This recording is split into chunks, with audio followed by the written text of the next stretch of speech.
우리는 지금 계속해서 사사기에 대해서 이렇게 이제 살펴보고 있습니다.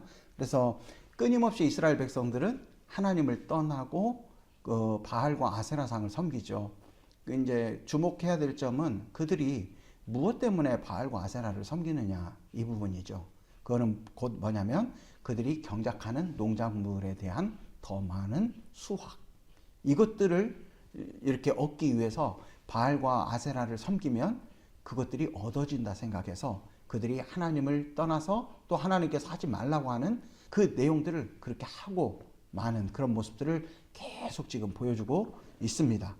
그런데도 불구하고 하나님께서는 끊임없이 그들이 돌이키기를 원하시고 또 그들이 돌이키고 하나님 앞에 회개했을 때에 또 정확하게 하나님께서 말씀하신 대로 그들을 긍휼한 마음으로 구원해 주시는 그런 내용들이 계속 반복되고 있죠. 그래서 이것은 뭐냐면 인류 자체가 아담이 범죄함으로 인하여 온전히 죄로 전적으로 타락했지요. 그런 상태에도 불구하고 참되고 영원한 사사이신 예수 그리스도, 그 주님을 이 땅에 보내셔서 그 인간의 어떤 죄인됨을 회개하고 예수 그리스도를 구주로 영접했을 때 그러한 자들에게 사단의 압제로부터 벗어나 구원을 베풀어 주실 것을 이렇게 사사기 시대의 사사들을 통하여 계속 보여주고 있는 거예요. 이 부분은 우리가 놓쳐서는 안 되는 거죠. 창세기부터 우리가 계속 이 성경은 구원의 책인데 오실 메시아 곧 예수 그리스도를 구약적으로 계속 이렇게 조망해주고 알려주고 보여주고 하나님께서 친히 강조해 주시고 있다라는 부분들을 살펴보았는데 역시 사사기에 있어서도 이 완전하고 참되신 최고의 사사 그분은 곧 예수 그리스도이시고 그분을 통하여 하나님께서 사랑과 긍휼을 보여주시고 죄인들이 회개했을 때 예수 그리스도를 구주로 영접했을 때 그 사람들을 구원해 주시는, 그래서 죄와 하나님의 긍휼을 비교했을 때 그 죄하고는 비교가 안 되는, 그래서 그 긍휼을 통해서 사랑을 통해서 구원해 주시는 그런 내용을 역시 사사기에서도 계속 보여주고 있다. 이 개념들을 우리는 갖고서 계속 사사기의 내용들을 볼 수 있어야 됩니다. 그래서 이제 사사기 6장에서 8장까지는 이제 역시 이스라엘 백성들이 죄를 범하죠. 우상을 섬겨요. 그래서 바알과 아세라상을 섬깁니다. 말씀드렸던 것처럼 그들의 그 경작했던 농작물에 대한 더 많은 수확, 이런 것들을 목적으로 해서 이 하나님을 섬기는 것을 잊어버리고 그 농작물에 대한 수확, 이것 자체 더 많은 수확, 이런 것들에 대해서 완전히 마음을 빼앗기고 눈이 멀어서 그것에 몰입되어져 하나님을 섬겨야 된다라는 자기들의 정체성, 이런 것들도 다 마다하고 그 하지 말라는 우상을 섬기고 마는 그런 일을 이스라엘 백성들이 보여주고 있는 거죠. 그래서 하나님께서는 사사기 처음 이렇게 나오면서 무슨 말씀을 하시냐면 물론 이스라엘 백성들이 가나안 땅에 남아있는 그 부족들을 쫓아내지 않는 것도 있지요. 그런데 이제 가나안 땅에 살고 있는 이스라엘 백성들 주변으로 그 암몬, 모압, 그 다음에 아말렉, 그 다음에 블레셋이 둘러싸여 있었거든요. 그 가나안 땅 주변으로. 그리고 이제 아말렉과 그 모압의 그 밑에 쪽에 살고 있는 족속들이 누구였냐면 미디안 족속들이었었어요. 미디안 족속들. 근데 이제 그 미디안 족속들을 통해서 하나님께서 이제 그 이스라엘 백성들이 다시금 그들 스스로 무엇이 잘못되었는지를 깨닫고 하나님 앞에 돌아오기를 원해서 이 미디안 족속들의 그 압제를 받도록 이렇게 하나님께서 하시는 겁니다. 근데 이제 이 미디안은 아브라함이 그 후처 있지요. 구두라의 사이에서 낳은 자들거든요. 그래서 그 자손들이 미디안 족속이 됐어요. 근데 이 사람들은 유목 생활을 많이 했던 그런 사람들이에요. 그래서 여기저기 가축을 몰고 다니면서 이렇게 그 가축들을 이렇게 먹이기도 하고 하는 그런 유랑민족들, 유목 생활을 하던 그런 족속들이 이제 미디안 족속들이었거든요. 그래서 이제 아브라함의 자손 본류는 우리가 아시다시피 이스라엘 백성들, 이스라엘 자손 아니겠어요. 그렇다 보니까 이 혈통과 계통을 굉장히 중시하는 이스라엘 사람들 입장에서는 백성들 입장에서는 어떻게 보면 지난주에도 말씀드렸던 것처럼 모압이나 암몬을 좀 부도덕하고 미천하게 여겼다고 말씀드렸잖아요. 그것과 마찬가지로 미디안 족속들도 그렇게 동등되게 보지를 않았었거든요. 근데 이제 하나님께서도 계속 그런 족속들을 주변에 둔 이유가 이스라엘 백성들을 가르치고 알려주기 위해서 두었다라고 말씀하고 있어요. 근데 이제 그런 어떤 내용 속에 무엇이 있냐면 이 이스라엘 백성들이 그 가나안 땅에 들어와서 그들이 경작했던 농작물의 더 많은 수확을 목적으로 바알과 아세라상을 섬기잖아요. 근데 그 더 많은 경작물에 대한 더 많은 수확, 이거를 갖다가 하나님께서 철저하게 그 족속들을 통하여 막으시는 거예요. 그게 너희들이 먹고 사는 거, 그것이 과연 어디로부터 오는 줄 아느냐? 이렇게 이제 묻는 거예요. 그리고 도전하는 거죠. 이 부분이 참 어떻게 보면 지금 우리가 살아가고 있는 이 시대 속에서도 그리스도인 된 우리에게 하나님께서 말씀하는 거예요. 그래서 지난 시간에도 말씀드렸던 것처럼 우리가 설령 이해가 안 되고 잘 모르더라도 하나님, 저는 잘 이해가 안 되고 잘 모르지만 하나님, 제가 나중에는 이게 이해가 되고 그 다음에 알 수 있도록 은혜를 주십시오. 이렇게 기도하는 게 낫는데, 그 전에 뭐냐면 내게 주어진 그 모든 것들은 내가 설령 수고하고 내가 밤새 공부해서 다음날 좋은 시험 어떤 성적을 거둔다손 치더라도, 혹은 내가 어떤 좋은 인간관계를 갖고 그 다음에 나의 어떤 성품이 좋아서 그것들로 인하여 내가 직장이나 어떤 삶 속에서 많은 사람들에게 긍정적인 이미지를 얻어서 내가 사회 속에서 어떤 더 나은 위치를 차지한다 손 치더라도, 우리는 그 모든 상황 속에서 하나님, 이 모든 것들이 나에게서 나온 것이 아니라 하나님께서 주신 것입니다 라고 고백할 수 있어야 된다는 거죠. 근데 이것도 우리가 모르면, 아직 그게 완벽하게 느껴지지 못하면 하나님, 아직은 제가 잘 모르는데 나로 하여금 이해되게 해주시고 알게 해주십시오. 그렇지만 내가 이해되지 않고 모르더라도 저는 하나님 고백합니다. 이 모든 것이 다 하나님께서 주신 것입니다 라고 고백하는 것이 더 옳다는 거죠. 그리고 나중에 지내다 보시면 여러분들은 그게 금방, 하나님께서 지키지 아니하면, 하나님께서 주시지 아니하면, 하나님께서 상황과 환경을 이렇게 만들어 조성해 주지 않으신다면 이런 것들이 결코 내가 취할 수 있는 게 아니구나 라는 것들을 정확하게 깨닫고 느끼는 그 시간들이 있을 거예요. 근데 하나님께서는 그 부분을 계속 이 미디안 족속이나 모압 족속이나 암몬 족속이나 아말렉 족속이나 그런 주변의 그 족속들을 놔두고서 이스라엘 백성들에게 그거를 계속 가르치는 거예요. 그리고 이스라엘 백성들은 눈이 어두워서 마음이 가려워져서 금방 그거 잊어버리고 그 더 많은 농작물에 대한 더 많은 수확, 이거를 얻기 위해서 바알을 섬기고 아세라를 섬기고 있는 그런 어떤 모습들을 보여주고 있다는 거죠. 그래서 이 부분은 우리가 정말 삶 속에서 살아가면서 하나님, 정말 내가 정말 열심히 일을 하고 내가 정말 잠 안 자가면서 또 많은 스트레스를 받아가면서 어떤 업무를 처리하고 또 큰 부담감을 느끼면서 공부를 이렇게 해가고 있는 그 상황에서도 어떻게 보면 그 위치가 정말 하나님께 너무나 그 진솔한 고백을 드릴 수 있는 기회가 된다는 거예요. 그럴 때가, 안 그렇겠습니까? 얼마나 좋은 기회인 것 같아요. 나 너무 힘들다. 정말 힘들어. 스트레스 엄청 많아. 정말 어디로 이렇게 분출할 어떤 힘도 없는 것 같아. 어떻게 보면 운동이라도 해서 이 스트레스를 풀어야 되는데 그럴 수도 없는 상황이야.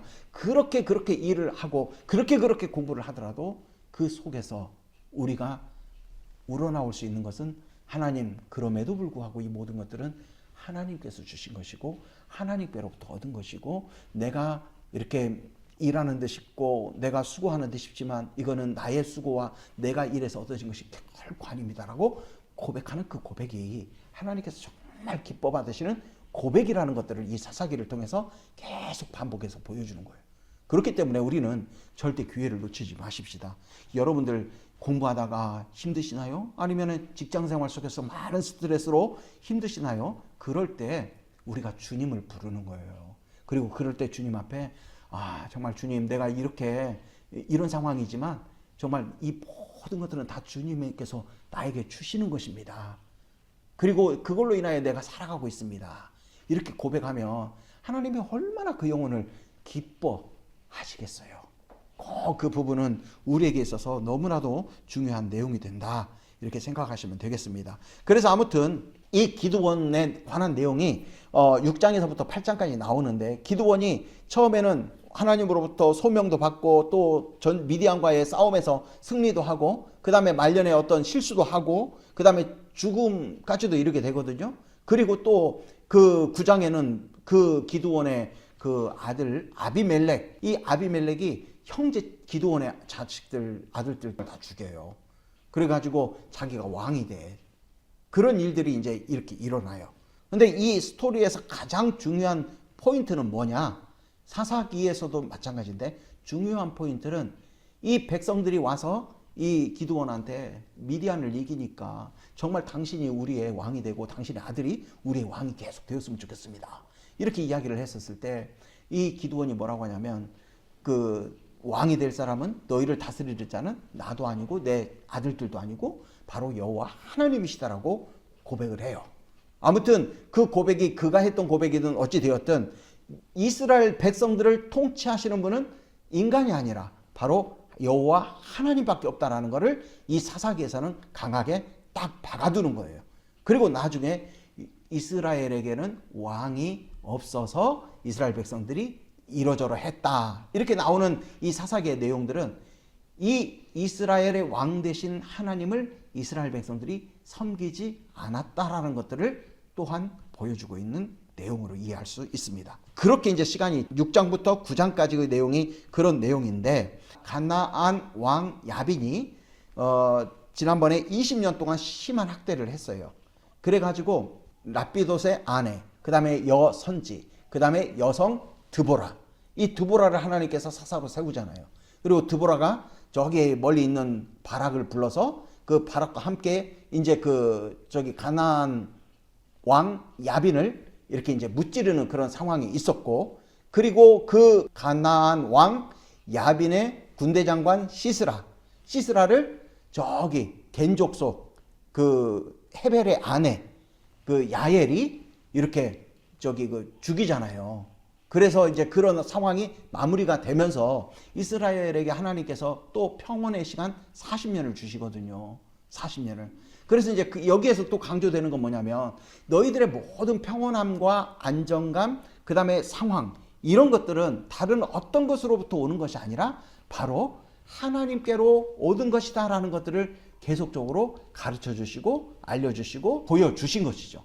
근데 이제 40년 동안의 평온한 시간을 이렇게 지냈는데, 역시 이스라엘 백성들은 다시 온니엘이 사사로 세워지기 전처럼, 또한 에웃이 사사로 세워지기 전처럼, 또 드보라가 사사로 세워지기 전처럼 하나님 앞에서 또 그 바알과 아세라를 섬겼던 거예요.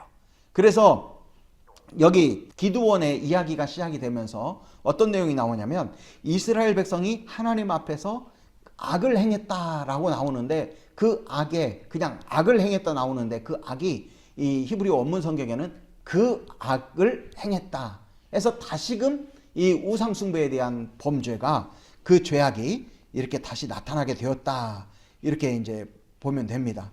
그래서 그 시간 동안에 이제 하나님께서 이 사랑하는 자들에게 그 또한 구원을 약속한 자들을 가만두지 않지요. 그들이 하나님께서는 긍휼과 사랑으로 돌아오게 하시는 거 아니겠습니까? 그래서 미디안 족속, 아까 말씀드렸던 것처럼 암몬, 모압, 아말렉, 블레셋, 그 밑에 있는 이쪽에 있는 미디안 족속들을 이제 뭐 나중에 보면은 그 아말렉 족속도 함께 또 오고, 위쪽에 있는 동방 민족들, 이쪽들도 함께 와가지고 이스라엘 경작했던 그거를 초토화시키거든요. 참 그거 상상해 보세요. 그러니까 너희들이 이렇게 막 수고하고 그렇게 우상 섬기고 욕심 많아가지고 더 막 얻으려고 하는 것들, 그것이 그런 것들로부터 오지 않음을 하나님은 그냥 여실히 확실하게 보여주는 거거든요. 근데도 불구하고 그들이 어두워서 또 하나님 앞에 그렇게 살지 못하는 모습을 또 보여주고 있고, 그래서 이 미디안 족속이 와가지고 이제 한 7년을 압제를 하고 학대를 하는 그런 상황입니다. 여기서 우리는 봐야 될 것이, 이스라엘 백성들이 미디안이나 아말렉 족속이나 저기 동방의 그 족속들로부터 공격을 당하고 그들이 이렇게 경작했던 그 모든 것들을 다 이렇게 잃어버려요. 어떻게 되냐면 그 미디안 족속들은 유목 생활을 한다 그랬잖아요. 그러니까 이제 가축들을 가지고 오는 거예요. 그 가나안 땅에. 그래서 이제 한 중부에서 북부 그쪽인데, 남부 유다 지파 이쪽은 그 아니고 이 가자 지구 있는 쪽 그 위쪽으로 이렇게 이들이 다 왔어요. 왔는데 이들이 미디안 족속, 아말렉 족속, 뭐 동방 민족들 이렇게 미디안 족속을 중심으로 해서 와가지고 어떠냐면 자기들의 가축들을 다 데리고 온 거예요.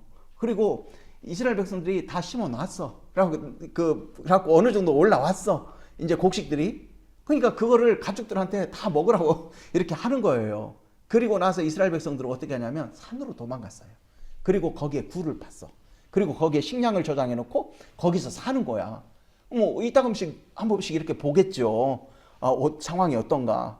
근데 이제 그 미디안 족속들이 와가지고 가축을 데리고 와서 거기에 장막을 치고 하루 이틀도 아니고 완전히 살아버리는 거예요.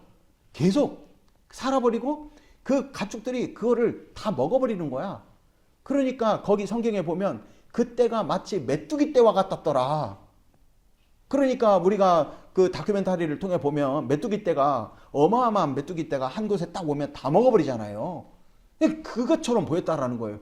이 사람들이 그렇게 애지중지하고 더 많은 경작을, 수확을 얻기 위해서 그렇게 애를 썼는데, 하나님께서 다른 방법도 있을 텐데 왜 하필 그 부분에 대해서 그렇게 직접적으로 하셨는가?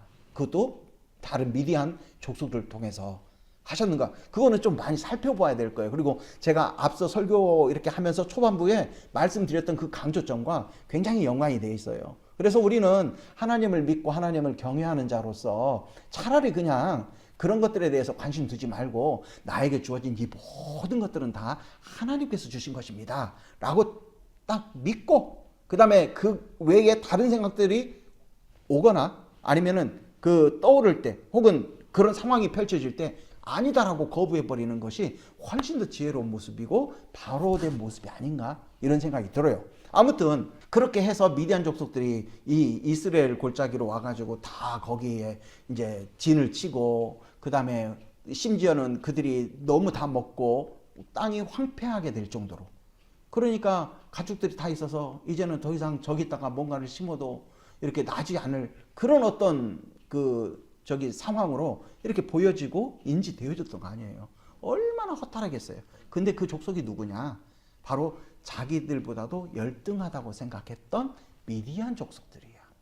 그러다 보니까 이 사람들에게는 이 자기들이 그렇게 애지중지하는 농토를 다 잃어버리고, 그 다음에 더 이상의 어떤 그 파종했던 것들에 대한 결과들도 바랄 수도 없는 상황이고, 그리고 그 농토에 또다시 농사를 짓는다 손 치더라도 도대체 거기에서 무엇인가가 날 수나 있을까? 라는 그런 생각과 함께 우리가 어쩌다가 저런 좀 미천하고 조금 부족한, 그 다음에 어떻게 보면 우리보다도 열등한 저런 사람들에게 우리가 이렇게 쫓김을 받아서 산 위에서 굴을 파고 식량을 놓고 그곳에 숨어 지내게 되었을까 하면서 상당한 수치심, 이런 것들이 들었을 거 아니겠어요. 그리고 역시 마찬가지로 하나님께서는 신명기에서 보면 너희들이 내 규례와 법도를 지키지 아니하면 너희들이 심어놨던 이런 모든 것들도 다른 사람들이, 다른 종족들이 와서, 족속들이 와서 다 먹어버린다라는 말씀이 있거든요. 그러면은 우리가 하나님께로부터도 버림을 받았구나 라는 그런 어떤 생각들이 들 것 아니겠어요. 그래서 이런 어떤 상황에 이제 7년의 시간들을 보내게 되는 거죠. 그런 시간을 보내다가 이제 이스라엘 백성들이 하나님 앞에 이제 회개하는 거죠. 하나님, 우리는 더 이상 저들을 어떻게 할 수 없습니다. 제발 우리를 구원해 주십시오. 우리가 주님 앞에 하나님 앞에 커다란 죄를 지었습니다. 이렇게 이제 부르짖기 시작을 해요. 근데 그 부르짖음에 하나님은 굉장히 귀가 밝으세요. 그래서 이것도 우리가 그 징계를 받는다는 것들을 무서워할 필요가 없어요. 왜냐하면 징계는 사랑을 위한, 구원을 위한, 또 하나님께서 나와 더 가깝게 만나 주시고자 원하시는 그 내용 속에 이루어지는 거기 때문에 고난과 환난의 어떤 그 본질이 징계로부터 시작이 되었다면 그것 역시도 우리가 중요한 건 뭐냐면 그 고난과 환난 속에 주님 앞에 우리가 진솔되게 회개하고 그 다음에 인내하면서 주님의 새로운 뜻이 우리 안에 이루어지는 것들을 기다리는 것이 매우 중요한 것 아니겠는가, 이런 내용들이 여기서 보여집니다. 그래서 이제 이스라엘 백성들이 부르짖어요. 그러니까 하나님께서 굉장히 귀가 밝으시다 그랬잖아요, 회개에 대해서. 그러니까 그 기도를 들으시고 기드온 이전에 한 선지자를 세워요. 그래서 하나님께서 이스라엘 백성들에게 뭐라고 하냐면, 내가 너희를 애굽의 사람의 손과 너희를 학대하던 모든 자들의 손, 그리고 애굽의 종되었던 상황에서 너희들을 건졌다, 이렇게 말씀하셔요. 건졌다. 그리고 두 번째 뭐라고 말씀하냐면, 그리고 그들을 너희들 앞에서 다 보는 데서 쫓아냈다. 이건 바로 뭐냐면 그 이스라엘 이제 백성들, 선조들이겠죠. 그들이 보는 앞에서, 그러니까 너희들도 다 봤지 않냐. 그것이 사람이 하는 일이 아니라 하나님께서 하는 일임을 너희들도 이렇게 확실히 보지 않았느냐. 너희 앞에서 모든 대적들을 내가 쫓았다. 그리고 세 번째는, 그리고 그 가나안 땅, 그 땅도 내가 너희에게 주지 않았느냐.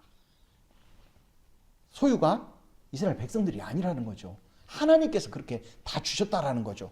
그리고 내가 또 너희에게는, 나는 너희의 하나님 여호와니 너희가 거주하는 아모리 땅의 신들, 그런 신들을 경외하지 말고 오직 나만 이렇게 섬겨라, 이렇게 말하지 않았느냐 했는데 너희들이 내 목소리를 듣지 아니했다 라고 하나님께서 그 기드온 이전의 선지자를 통해서 이스라엘 백성들이 부르짖을 때에 하나님의 마음을 보여주신 거예요.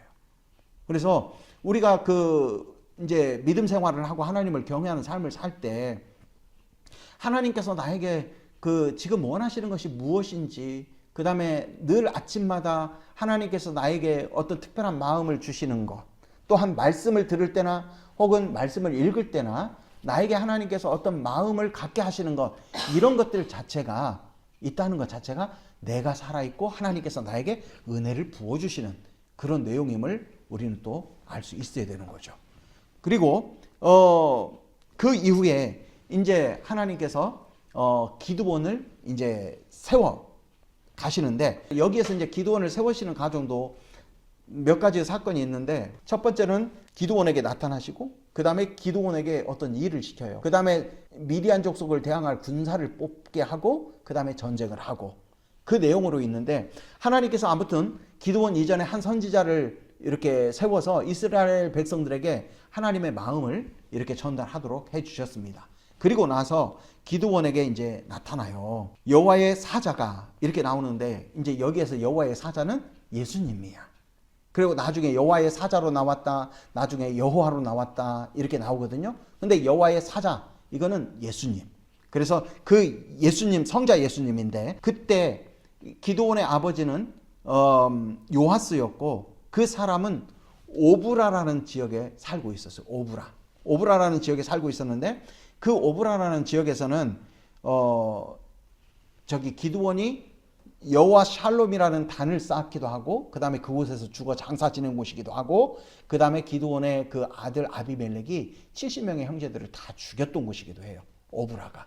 근데 그 기드온의 아버지 요아스가 그 살고 있던 그 오브라인데, 그 요아스의 아들 중에서 가장 그 작은 아들, 그 어린 아들이 누구였냐면 바로 기드온이었어요. 또 그러니까 우리가 지금까지 보면 온니엘부터 시작해서 온니엘, 에훗, 그 다음에 드보라, 이렇게 보면 어떻게 보면 사회적인 기득권자가 아니라 지금 시대로 말하면 사회적 약자라 할 수 있는 약간의 핸디캡들이 다 이렇게 있는 분들, 그런 분들을 하나님께서는 적극 사용하셨잖아요. 그리고 이것은 곧 무엇을 의미하냐면 이 모든 일들을 이루는 것은 사람이 아니라 바로 하나님이심을 보여주기 위한 하나님의 어떤 시그널이었다고 저는 확신하거든요.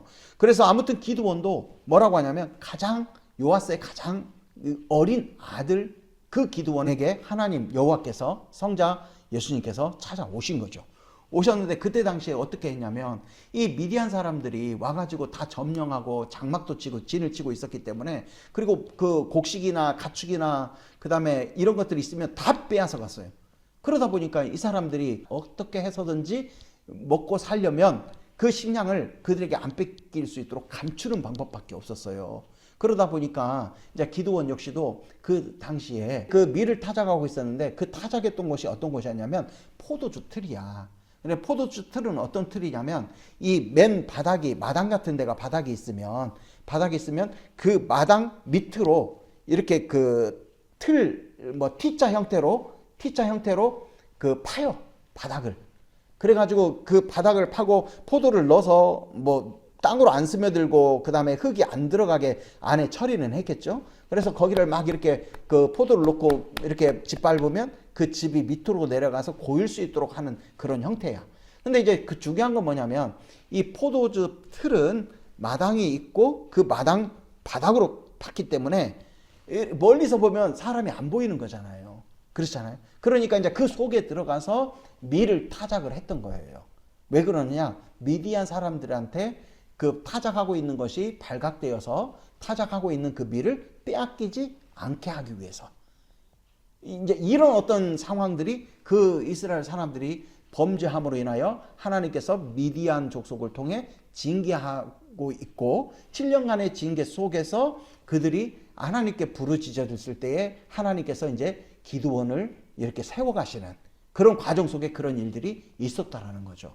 여호와의 사자가 그 기드온에게 나타나서 뭐라고 하냐면 큰 용사여 이렇게 이야기를 하는 거예요.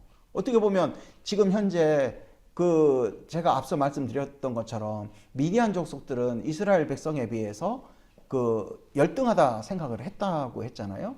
그리고 그 사람들 생각 속에서는 우리가 대체 어쩌다가 이런 상황까지 되어버렸느냐 하면서 굉장한 수치심을 느끼고 있는 그런 상황 속에 이 그 오브라에 살고 있던 요아스의 가장 그 어린 아들 기드온, 그 사람은 그 미디안 족속이 자기가 타작하고 있는 그 밀을 빼앗을까봐 그 포도주 틀에 들어가서 모르게 이렇게 타작하고 있는 이런 상황 속에 여호와의 사자가 나타나서 큰 용사여 이렇게 하는 거예요. 강한 용사여. 이렇게 큰인이라고 나오는데 히브리어 성경에는 강한 용사여 이렇게 나오더라고요. 강한 용사여 여호와께서 너와 함께 계시도다. 이렇게 이제 말씀을 해주시니까 이제 기드온이 뭐라고 하냐면 이제 얼마만큼 그 시대에 많은 사람들이 자포자기하고 수치심 가운데 그 다음에 비천함 속에 살아가고 있는가를 기드온을 통해서 보여주는 거예요. 그래서 오 나의 주님 여호와께서 우리와 함께 계시면 지금 이런 상황이 이렇게 되었겠습니까? 이런 이야기를 이렇게 하는 거예요. 우리 조상들이 일찍이 우리에게 이르기를 여호와께서 우리를 애굽에서 올라오게 하신 것이 아니냐 한 그 모든 이적이 지금 어디 있습니까? 이제 여호와께서 우리를 버린 거 아니십니까? 이렇게 이제 항변을 하는 거예요, 기드온이.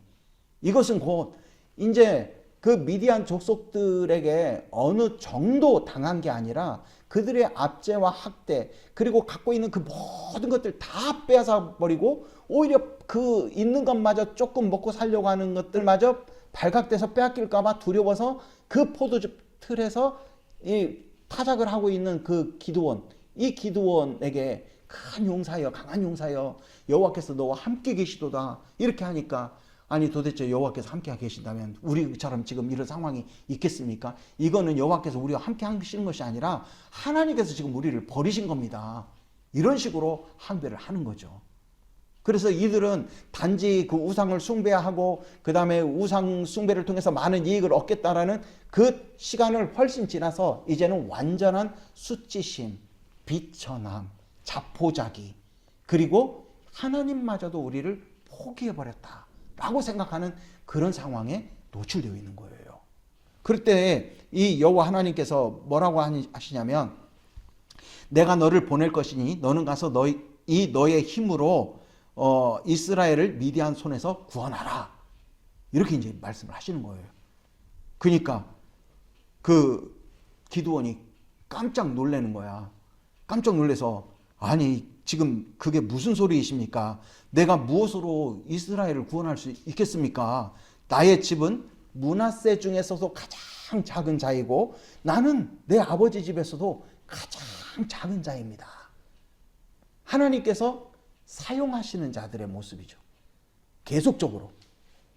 그리고 강하게 나왔던 그런 사람들도 이렇게 만들어서 하나님은 쓰시는 것을 보았어요. 우리는 모세가 그랬고 야곱이 그랬어요. 그리고 그들은 나중에 그 모든 일들을 내가 하는 것이 아니라 하나님께서 하시는 거라는 것을 인지를 하게 된 거죠. 근데 지금 이 기드온도 마찬가지예요.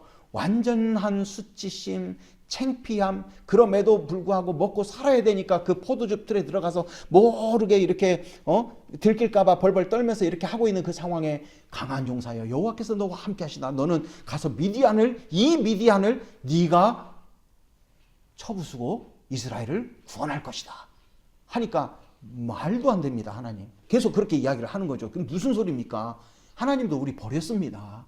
이렇게 이야기했을 때 아니다. 내가 너를 이렇게 보낼 것이니 너는 가서 이스라엘을 미디안 손에서 구원해라. 아니 무슨 소리입니까? 저는 므낫세 족속 중에서도 굉장히 작은 가문에 속하고 우리 집안은 그리고 나는 아버지 요아스 아들 중에서도 가장 작은 아주 미천한 그런 사람입니다.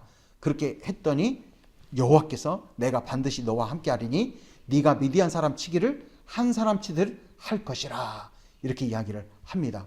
그랬더니 기드온이 그렇게 말씀하시는 당신이 만약에 주님이시라면 나에게 어떤 표징을 이렇게 좀 보여주십시오. 그렇게 이야기를 하면서 뭐라고 하냐면 내가 그 예물을 취해서 다시 이곳으로 올 테니까 그 시간 동안에 딴 데 가지 말고 여기에 계속 머무르십시오. 그렇게 이제 그 기드온이 이야기를 합니다.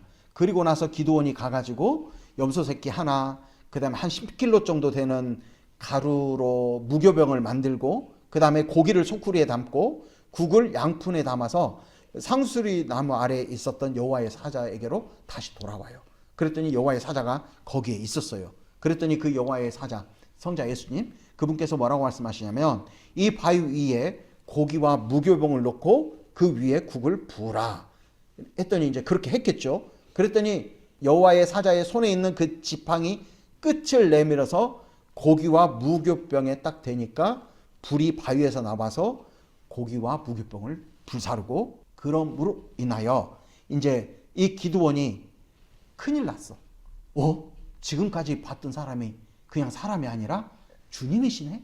이렇게 해가지고 이 기드온이 깜짝 놀라서 내가 여호와를 이렇게 대면에서 보았으니 나는 분명 죽을 거야 라고 이렇게 생각을 하고 있는데 여호와께서 뭐라고 하냐면 너는 안심하라 두려워하지 말라 죽지 아니하리라 이렇게 이제 하니까 기드온이 그곳에서 제단을 쌓고 그 제단의 이름을 여호와 샬롬이라고 했습니다. 그래서 자기가 죽지 않았다라는 것들이 곧바로 무엇을 의미했냐면 그 자기에게 말씀하셨던 분이 여호와이시고 그 다음에 그 여호와께서 자기에게 그 힘과 능력을 주셔서 미디안을 이렇게 쳐부수는 그런 사명을 본인에게 주셨다라는 그 확신을 갖게 되는 거예요. 이렇게 해서 기드온은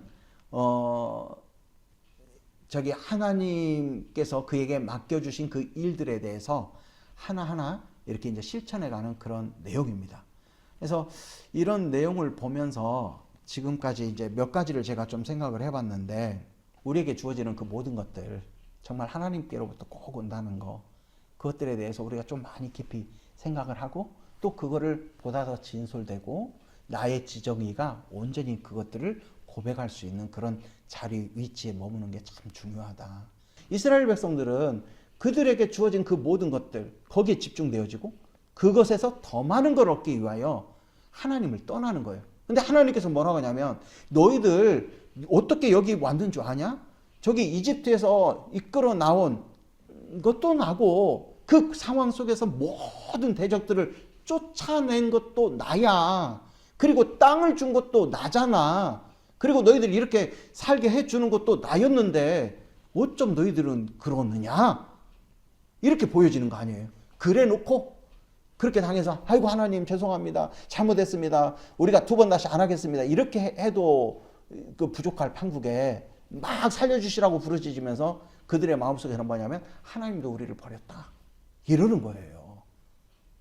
뭐 이런 내용들을 볼 때에 우리가 그 정말 하나님 앞에 그 하나님의 마음에 합하게 어떤 상황에 대한 인지, 그 다음에 그 삶에 대한 결정, 이런 것들을 제대로 이렇게 밟아가는 것이 얼마나 중요한가를 이 사사기를 통해서 보여주고 있잖아요. 그것 중에 핵심이 뭐냐면 모든 것들을 주시는 분은 여호와 하나님이십니다. 그 안에 하나님의 온전한 통치가 내 안에, 그 다음에 내 안에서 이루어진 것들이 우리의 삶을 통해 보여줄 수 있다는 거죠. 그래서 우리는 온전하게 100% 잘 살 수는 없어요. 그렇지만 우리 변화된 사람들은 뭐냐면 이 이후부터는 1%가 됐든 예전보다 더 나은 2%가 됐든 그 영역 속에 하나님의 살아계심이 더 강하게 크게 보여지는 것들을 경험하며 살아갈 수 있다. 이런 거죠. 그래서 오늘의 그 기드온을 하나님께서 이렇게 여호와께서 혹은 여호와의 사자가 이렇게 부르시고 이렇게 만나주시고 이렇게 사명을 맡겨주시는 그런 내용들을 통해서 왜 하나님 이스라엘 백성들이 그러했는가 한번 좀 살펴보면서 우리의 삶의 물줄기를 잘 잡아야 될 것이고 그렇게 물줄기 잡아도 정말 기쁘고 좋고 은혜롭고 훨씬 이게 값어치 있는 거예요. 그렇잖아요. 그리고 이제 두 번째, 왜 하나님께서는 그 사람 피폐되고 전혀 가능성이 없는 그런 사람들을 들어 쓰실까? 기드온도 나는 므낫세 집, 우리 가문은 므낫세 지파 가문 중에서 너무 미미하고 가문 정말 약해요. 그리고 요하스 아들 중에서 저는 가장 어리지 않습니까? 이런 내가 뭘 한다고 맡겨주신다선 치더라도 내가 할 수 있을까요? 왜 그런 자리에 있는 사람을 하나님께서 쓰시는가? 꼭 우리는 생각을 해봐야 돼요. 정말 그 내용 속에 이렇게 묵상을 하시고 그 다음에 우리 삶 속에서 묵상되어진 그 내용들을 삶 속에서 흘러내보내야 되는 거겠죠. 그게 바로 살아있는 그리스도인 하나님의 백성인 줄로 믿습니다. 기도하십시다.